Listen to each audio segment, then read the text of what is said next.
Hey, what's up guys? Nils here and welcome back to another video. So in this video we're going to talk a little bit about the Summer Island / summer event and things you need to get actually done before this whole thing disappears right here, and we just continue with the normal maps from the game. Now, a lot of people have been asking whether shiny machine, rather clone machine / Summer Island are getting removed. I don't think so. I actually think 1 week is such a small amount of time, especially considering since we're literally in the peak of the summer. By the way, I don't know guys where you live. I guess you can let me know down below in the comments and how hot it is for you, but today it's actually the hottest day that we've had this year here where I'm actually living. Not to be a little bit of a drama queen, but half of our island is literally burned in fire right now. Like there's a lot of big areas in the map that have been burned, which is really sad. Like people are losing their homes and whatnot, you know. I think nobody has died, which is a good thing, but yeah, well, it's still pretty sad to see, you know, the place that you live being burned. But anyway, as I said, summer event. Now, they have said that they had their own Summer Island, and what we could be potentially getting is this old Summer Island from last year removed and their Summer Island added.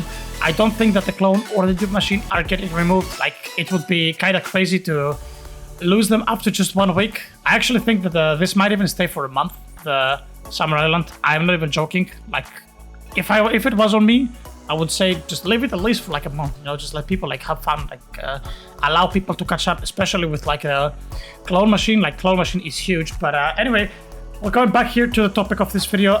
There's a whole bunch of things that you guys should do before Summer Island is removed, and honestly 99% of it relies around the clone machine. So obviously clone machine is used to clone any unit in the game with its passives, its rarity, its levels. Everything is like pretty much kept, so it's literally duping, like it's unit duping.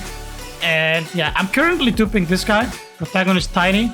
I honestly probably should not be doing that actually, so you know what, we might as well just cancel it.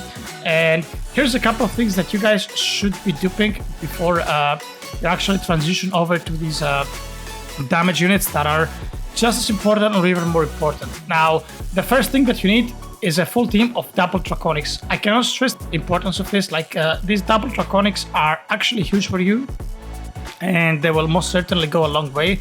Now, if you are some sort of a newer player, not so advanced player, you don't necessarily guys have to do this double draconic divine, right? Like I know obviously that this unit level type is really strong and it can one-shot everything in the dungeons, but or defense modes if you need to farm that.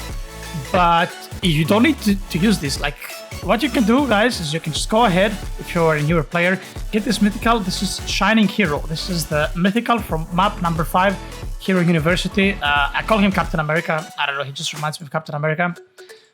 All Force, Almighty, whatever he's called. I actually don't know. I have never watched that anime, but in most games he's called Almighty. So yeah, I got this guy. Obviously, rerolling on a mythical is very easy, and you can limitless mythicals, and there you go. You see I have my double draconic. This was actually my very first double draconic. I also have this mythical father right here from Record of Ragnarok update. And here's the thing guys, so right, let's compare this divine with double draconics, 328 hours to successfully dupe. And if you compare this to this one, this is only 65 hours. So if you're a newer player, what I would highly advise you to do is get those double good passives mythical units. So we're talking about double draconic, double lag 3, solid gold is really not that important anymore, double leader 3, which we will get back into it in a couple of minutes later into this video. Throw them in. As you see, only 65 hours with the time chamber. That's pretty much, even if you don't have like the game passes and stuff like that, I think it's around 11 hours or something to dupe each one of these. And since we currently have like 9 equips, so for example, you kind of want to run something like this, right? So, okay, actually I need to get out of here just to properly showcase this. So I go here, I go teams, I go railroads. So you see, you're basically gonna have like a full team of those like double draconic mythicals, and then you just unequip your first unit and you equip your strongest damage unit so that you can like kill everything pretty fast. And that is gonna help you tremendously when it comes to farming. Like I cannot even stress the importance of how good that is gonna be for you. Like that is gonna be flat out amazing for you. And yeah, so basically I would probably go for these double draconics first before anything. I think that is probably the most important units to go for. And after that, you could also do the same with Lucky 3s, Time Lords, Light Speeds, if you have them. So there was a bug in the game for a while now. I actually made a video on it where you could just hatch Lightspeed units here in the Summer Island. Unfortunately, it is not possible anymore, so you cannot really do that. But yeah, just in case you want to know like how this whole thing worked out, you can go back and watch that video that I just put on screen a couple of moments ago.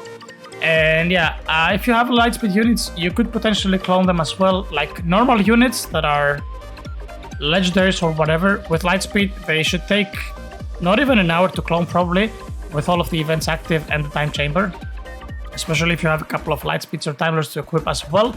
And then you want to do the same for leaders if you are a newer player, like you want to try to get that double leader 3. So basically leaders are a very core part of your damaging team, unless you are at the probably top 50 players in the game who can actually go for 10 units that have protagonist and a second good passive here, God or something, or like God Lightspeed or whatever. Like unless every unit is flat out even and it's like super broken, leaders will always make your team perform better. Now, here's the thing. Since we also have the Summer Island here, we do actually have the summer passives, which I'm hopefully going to reach in just a second. So there we go. If I go here to the index, guys, you see, we have a couple of summer passives. Obviously, Lightspeed, we've talked about it. It's an insane passive of time. It's a little bit better than Time Lord. And we have this exact same like thing with Leader and this passive right here called General. Now, leaders give 25% damage, so 0.25x damage on your damage multiplier right here, while General gives 0.3 actually. So we have a little bit of min-maxing here, and if you are one of the players that is like on the later stages of the game, so you know you're trying to min-max everything out, I would advise you to go for these Generals as well. They're gonna be very, very beneficial, and I can actually put him in the clone machine. Wait, let me pull him out. Of the machine, yeah. Relax, guys. Relax. Let me pull out. Okay, so I'm gonna equip this double leader 3, and you're gonna see here my damage is okay. Same issue again. Can't equip non-summer units in the Summer Island. So I'm gonna equip this double leader 3 right here, and you see here, due to the event, obviously, 0.5x damage because of double leader 3 times 5 from the event. We have plus 2.5 damage, so 17.5. And if I go here and I actually equip my double general instead of this one, see here we go plus 18. Now, it's not really the end of the world type of difference, but it's something that you might want to go after. As I said, if you are at the later stages of the game, it's really, really good. But honestly, the first thing that I would prioritize you guys to go for is these double draconics. Like, they are so big, especially combining them with the 5x drops event that we currently have, which I was pretty much pushing the boss and Caleb to bring the events back, because the game is really unplayable without the events. It's not so much about the damage and the scaling and the yen and all that stuff, you know, like nobody really cares about that. It's more about like, especially EXP, drops and time. Like these are probably the biggest like factors that make the game feel miserable playing without. Like you can't level units in the incubator, you can't do anything. Now obviously there is a lot of like balances that could be achieved in game to actually cap this bridge this gap, not cap this bridge. What am I saying? There's a lot of things that you can do to bridge this gap, but yeah, for the most part the game is unplayable without at least a 3x event on these categories. Obviously, there is a lot of stuff to do. I've pushed out a few of ideas to Caleb, which will pretty much replace some really, really outdated things with some very useful things. Like, I'm a big fan, very big on advocating about removing artifact cooldown. I think you should be able to swap artifacts at will. I think that's just a very, very bad design. And my suggestion was basically get rid of these two garbage like upgrades, which nobody cares about anymore. Because unless you're like just starting the game, you're not really opening stars, you know, manually. And even if you do, you're not gonna have like these extra like star achievements unless somebody carries you a friend or something. So like these are really, really outdated as concepts, considering like everything's about max opens now. You barely have any cooldown on your max opens. and you're just doing it non-stop. So my suggestion was add -hour cooldown on your on your artifact for one of them, and the other one, I don't remember exactly what I suggested. Actually, don't remember exactly what I suggested, but you do a lot of things. I don't know. There's something needs to be done with incubation XP as well. Like, it's literally impossible to incubate even normal units. Like, for example, level 420 is the cap this update, but imagine, guys, if you didn't have 5x EXP and 5x time, like even 420 level would be a pain in the ass with the incubation. Now, these two achievements here, sure, you get incubation max levels, but these are unironically hard. Like, clearing 50 dungeons at 100 is not easy. It's very time consuming, and you literally need people to help you out by opening dungeons. But even these two levels, I don't know whether that is enough without any events. Like, if they need to bring back the balance, they need to do stuff, and primarily with drops. Like, the game is so resource intensive nowadays, you know, going for all the secret passives and whatnot, that without drops events, you just feel like flat out useless. But yeah, anyway, guys, that's pretty much it regarding the Summer Island. I honestly don't think that it's gonna go away. I think it will stay for a while still, so don't stress about that. Don't panic about the clone machine leaving the game. But yeah, start working on your units. Like, it's not all about like cloning your strongest units, as obviously as appealing as it sounds, but it's really not. Especially like if you already have one and you don't have like two insane passives that you're happy with, there's kind of no point to clone it, right? Because let's say that you spent like 4,000 rerolls to get like your desired like double secret passive combo on a unit, right? You're not gonna go ahead and do the same thing on another unit. You're gonna clone that unit.